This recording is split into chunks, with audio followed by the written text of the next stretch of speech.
Bonjour à tous, c'est Jean-Luc Haut sur sa chaîne YouTube. Aujourd'hui, nous allons parler de l'interview de Monsieur Lecornu, le président de la République, qui nous indique que la France manque de frégates de premier rang et d'une trentaine d'avions de combat. L'une et l'autre ayant respectivement mis l'accent sur la réparation et la cohérence, les deux dernières lois de programmation militaire votées par le Parlement pour les périodes 2019-2025 et 2024-2030 n'ont pas jugé utile de revoir à la hausse le format des armées, lequel avait été défini par le Livre blanc de la Défense et de la Sécurité nationale de 2013. Et le moins que l'on puisse dire est que ce document n'aura pas été d'une grande clairvoyance sur l'évolution de la conflictualité. Alors, cela étant, seule l'armée de terre a pu augmenter l'effectif de sa force opérationnelle terrestre, la FOT, après les attentats de janvier 2015.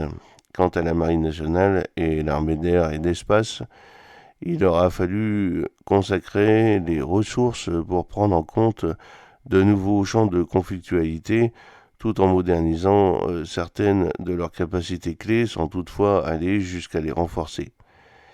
Ainsi, avec seulement 15 navires dits de premier rang, en comptant les 5 frégates de type Lafayette, aux capacités extrêmement limitées, l'activité de la Marine nationale va bien au-delà de son contrat opérationnel depuis maintenant plus de 10 ans. Pour tenir ses engagements, elle n'a d'autre choix que d'augmenter le nombre de jours passés en mer grâce à un maintien en conditions opérationnelles performants et au concept de double équipage. Cependant, cette pratique a ses limites, comme l'a rappelé encore une fois le député Yannick Chenevar, qui, dans son dernier avis budgétaire, a estimé nécessaire de porter à 18 le nombre de frégates de premier rang mises en œuvre par la Marine nationale. Et encore s'agit-il d'un minimum, l'idéal étant de 23 navires. Les erreurs du passé se payent encore aujourd'hui, alors que les menaces sont non seulement plus nombreuses, mais aussi plus intenses, avait-il affirmé. S'agissant de l'armée d'air et d'espace, la loi de programmation militaire 2024-2030 prévoit qu'elle ne comptera que 185 avions de combat, 137 Rafales et 48 Mirage 2000D rénovés en 2035 contre à peine 200 actuellement, et en tenant compte des Mirage 2000-5F. Or, pour remplir l'ensemble de ces missions, il lui faudrait un minimum de 225 appareils. Quoi qu'il en soit, une hausse des formats de la Marine nationale et de l'aviation de chasse n'est désormais plus exclue, en tout cas, c'est ce qu'a laissé entendre Sébastien Lecornu, le ministre des Armées, à l'antenne de BFM le 13 février 2025. Après avoir rappelé que son ministère bénéficiait d'un total de 413 milliards d'euros pour la période 2024-2030, M. Lecornu a estimé qu'il faudrait avoir le rythme de ce réarmement, étant donné que l'on va vers un monde très difficile. En effet, reprenant à son compte des propos tenus par le président Macron lors de ses vœux aux armées le mois dernier, le ministre s'est demandé si au fond notre réarmement était suffisant et d'ajouter poser la question, c'est commencer à y répondre. Je pense effectivement que nous devons accélérer. Le nombre de nos frégates, 15, est un peu juste, et on est sur une trame pour nos avions de chasse à plus de 200. Il en manque probablement une trentaine, a ensuite développé M. Lecornu, et je pense qu'il y a des corrections à apporter. Après ça, pose des choix politiques, parce que par définition, c'est plus d'argent public. C'est donc aussi faire des choix pour le budget de la nation, a-t-il conclu.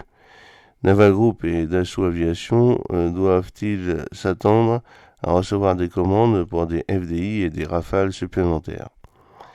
Le problème est que les finances publiques sont loin d'être florissantes.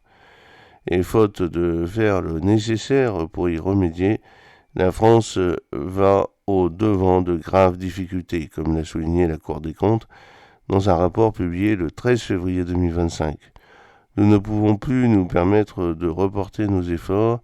Si nous ne le faisons pas de manière volontaire, nous finirons par y être contraints, a résumé Pierre Moscovici, son premier président.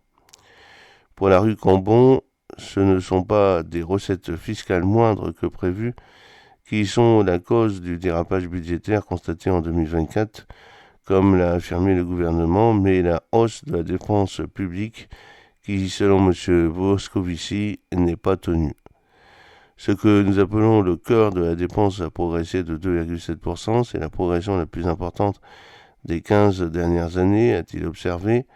Quant à l'objectif de ramener le déficit à 5,4% du PIB en 2025, comme le prévoit le budget récemment adopté, rien ne le dit sera tenu. Et oui, on est déjà sur le fil du rasoir, a-t-il encore averti. Cependant, sous la pression de l'administration Trump, il n'est plus question de prendre l'ongle Sam pour l'ongle Zucker, a dit Pete Hegseth, le nouveau chef du Pentagone, en référence à une expression assimilant le gouvernement américain à une personne exploitée par des gens sans scrupules. Les pays à la fois membres de l'OTAN et de l'Union européenne vont devoir trouver des marges de manœuvre pour augmenter significativement leur budget militaire. Aussi, l'idée d'exclure les dépenses de défense du déficit public qui ne doit pas excéder 3% du PIB selon les règles européennes est soudainement devenue intéressante, alors que déjà proposée par la France, elle avait été écartée il y a près de 10 ans. Au vu des défis sécuritaires, l'interprétation de l'augmentation des investissements en matière de défense devrait être large. Elle devrait inclure non seulement l'achat d'équipements militaires, mais aussi le soutien en capital aux usines d'armement et de munitions afin de renforcer les capacités de défense, indique en effet un document de l'Union européenne auquel l'agence Reuters a eu accès. Cette option, si elle est confirmée, donnerait à la France plus de latitude pour financer son réarmement, sans risquer pour autant d'être sanctionnée pour ses manquements aux règles budgétaires européennes, à condition évidemment que les autres dépenses publiques soient tenues. J'espère que cette petite vidéo vous a plu. N'oubliez pas de cliquer sur le pouce pour la promouvoir, de vous abonner si ce n'est pas encore fait, et de partager cette vidéo sur vos réseaux sociaux. A très bientôt. Fidèlement, Jean-Luc Haut.